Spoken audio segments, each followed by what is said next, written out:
It is Toy Fair 2011. Skylanders Spyro's Adventure is making its debut appearance to the public. Confusion, anger came from some long-term Spyro fans. Curiosity, excitement came from others. What was this exactly? Was this a new direction for the Spyro franchise, a spin-off perhaps, or something new entirely? For me, as someone who hadn't played the Spyro games at the time, it was something new, something exciting, something different. Was 10 years ago. For me, that's really hard to believe. Although I didn't learn about the game until much later in a year, it still feels like yesterday. The whole premise of the game was just so cool. You select your character, you place them on the portal, and just like that, you played as that character. What was perhaps even more magical was that your progress actually carried over to that figure. Your level, upgrades and collected treasure store on the figure itself. This meant that in years to come you could use that same character in other versions of the game and sequels and still retain that connection. Me, I first became aware of the game at around launch. See, I was 12 at the time. I remember walking into a supermarket and seeing a huge display of the figures. The first thing that caught my eye wasn't even the premise, the game itself. It was the character designs. I remember taking a look at Eruptor. It was such a simple yet effective character design. Then I took a look at the others. I loved each and every design. Stealth Elf, Zap, and yes, even the redesign of Spyro. At that point, I didn't even know they interacted with the game. I was tempted to buy that Eruptor figure just because of the cool design. But for whatever reason, I didn't. Later that same night, I remember searching on YouTube to find out more about the figures. I came across the Skylanders YouTube channel to find a bunch of short trailers. I clicked on the Eruptor trailer. I was amazed. This toy was actually a gateway to the game. I spent hours and hours watching trailers, previews, reading up about the game. I could not sleep. The next day, I got on my bike and cycled 4 miles to the local Toys R Us. I wanted to buy that toy. But they didn't have Eruptor. He was sold out. I went back to the supermarket. Sold out. I searched around the shopping centre. Sold out. The game was an instant success. Originally, 15 million individual figures were produced to sell through for Christmas. This was thought to be enough. Spoiler alert, it wasn't. They sold out almost instantly, and it took up to 6 weeks to fully restock the toys. One of the factors for this was that each toy was actually individually hand painted. Yeah, that does mean they took forever to restock, but wow, it shows. The quality of these original Skylanders are just amazing. Eventually, after checking Toys R Us almost every day for weeks, I found that Eruptor. Not only that, but by that point Toys R Us had a display in which you could place your toy on the display portal and play a demo version of the game. I cycled to Toys R Us a couple of times a week to play that demo over and over again, and a few weeks later, for my birthday, I got the game. I did not stop playing. The game released on just about every major platform. I got the game on PS3. I assumed because it was a HD console, it must be the best way to experience it. But was it? Not exactly. The game was published by Activision and developed by Toys for Bob. Skylanders was actually planned to be exclusive to the Wii. Activision approached Nintendo and requested an exclusivity deal, but unfortunately for Activision, this was declined. So PS3 and Xbox 360 ports began development. Activision enlisted the help of XPEC Entertainment to develop these ports. XPEC worked extremely closely with Toys for Bob and actually had to recreate the whole game in a separate engine. This wasn't a straight port. This wasn't just a case of up-resing and tweaking controls for the respective consoles. No, the whole game had to be recreated. So notes were passed between development studios. If changes were made to the Toys for Bob build, they then had to be made to the XPEC build. Due to this, however, in the final stages of development, there were some minor gameplay tweaks and bug fixes applied to the Toys for Bob build that didn't make it into the XPEC builds due to time constraints. This means there are some minor quality of life changes exclusive to the Wii version. While small, it does actually make the Wii version the best way to experience this entry. It includes a Portal of Power and 3 Skylanders figures. Pop in the game, plug in the portal, and boom, you're ready to go. You are greeted by who is arguably one of the most important characters to the story, Eon. Eon is a portal master. These portal masters, as the name implies, are masters of the Portal of Power, who have the ability to control them. They can send Skylanders and magic through the portals. Until now, this was Eon's responsibility. He was a portal master for the forces of good, but with good comes evil. Chaos is the evil portal master of the series. Utilising his Hydra, he declares war on the Skylanders and destroys the Core of Light, the source of magic in Skylands that keeps the darkness at bay. Not only that, but Chaos actually kills Eon, rendering him a spirit, and banishes the Skylanders to a planet called Earth, turning them into statues. And this is where you, the player, come in. Eon explains that you are a portal master, and this is why you have the Skylander toys, and why placing them on a portal unlocks them in the game. I love this idea. It contextualises the toys, it gives the portal and the interactivity and meaning, and integrates it with the story.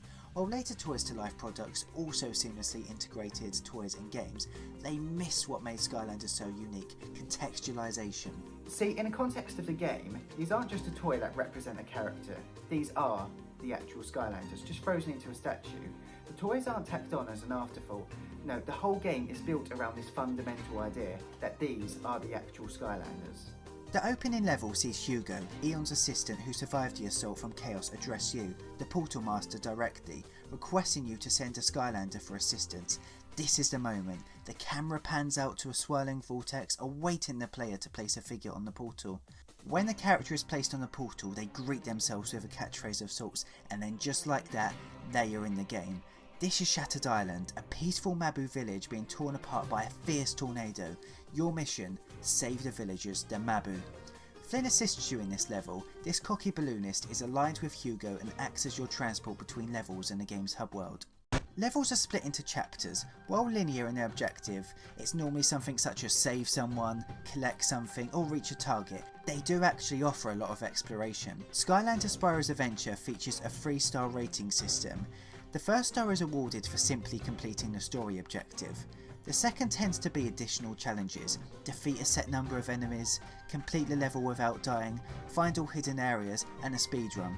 The third and final star is for locating all collectibles. These collectibles include legendary treasures. These treasures are worth a significant amount of gold.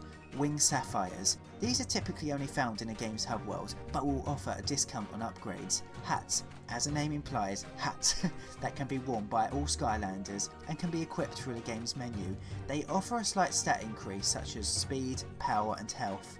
Treasure chests, again as the name implies, a chest full of gold. Soul gems, these unlock new powers for the corresponding Skylander. Collecting these will give you the option to view a short trailer for that character.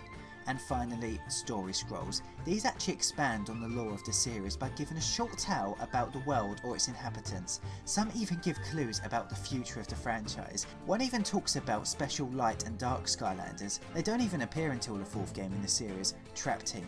So yeah, there is a lot to collect. This does offer a lot of replay value and does encourage you to achieve those 3 stars. The core of Light is the game's MacGuffin.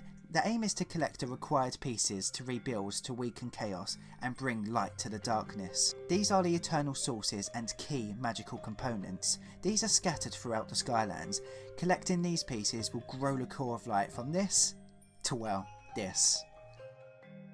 There are 22 main chapters in all. Most chapters tend to be built around the theme of a particular Skylander element, so just like the characters, you've got your water chapters, fire chapters, earth chapters, undead chapters, life's chapters, etc, etc. These bring with them elemental characters which are just great.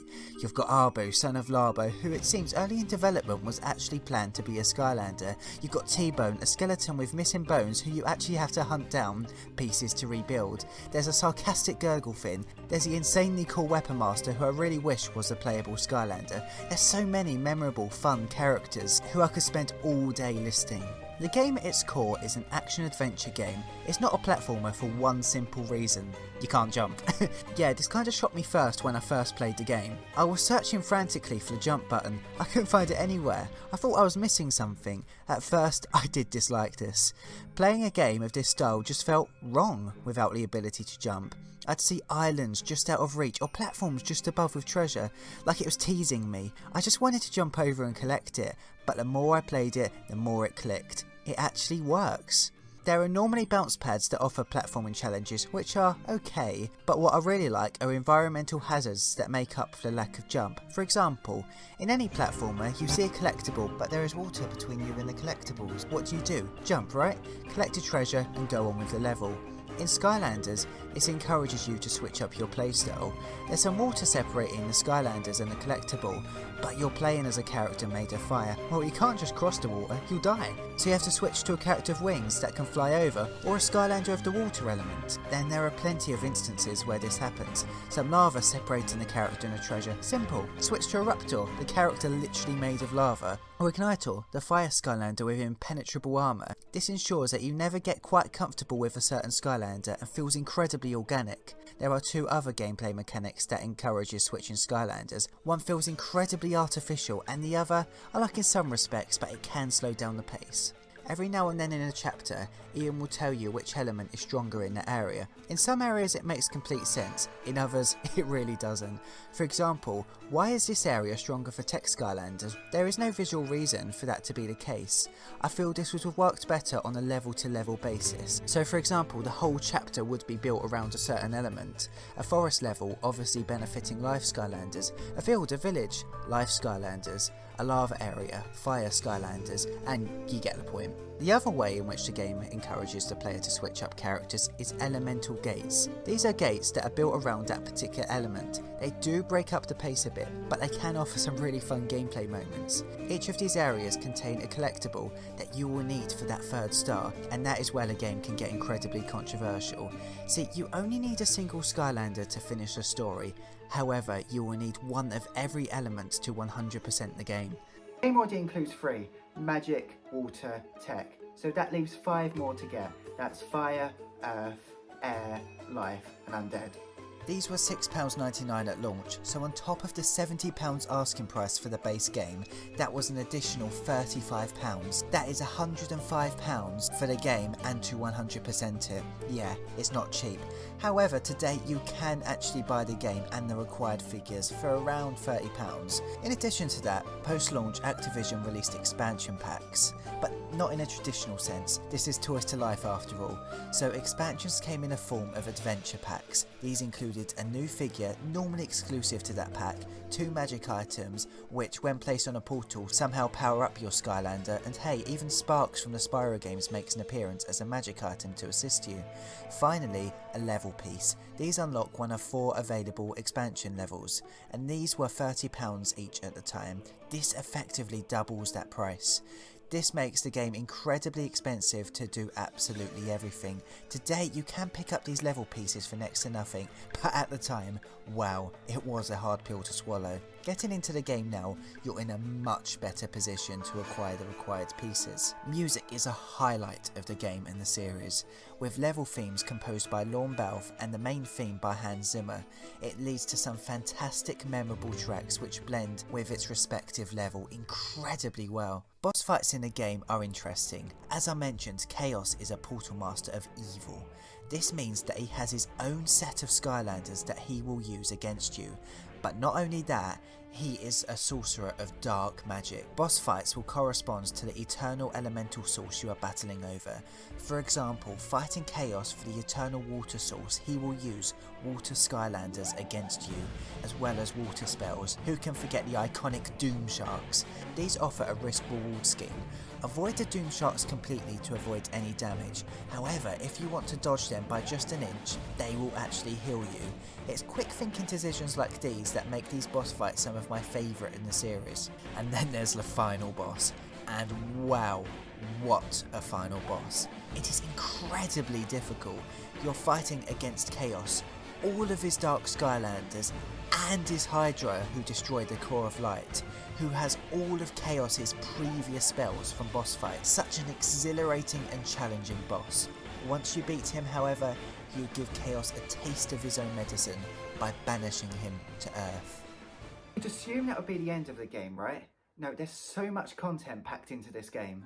Exploring the hub world, the ruins, is fun itself, with lots of challenges and nooks and crannies to explore with hidden secrets. You can spend a long time here just traversing it all.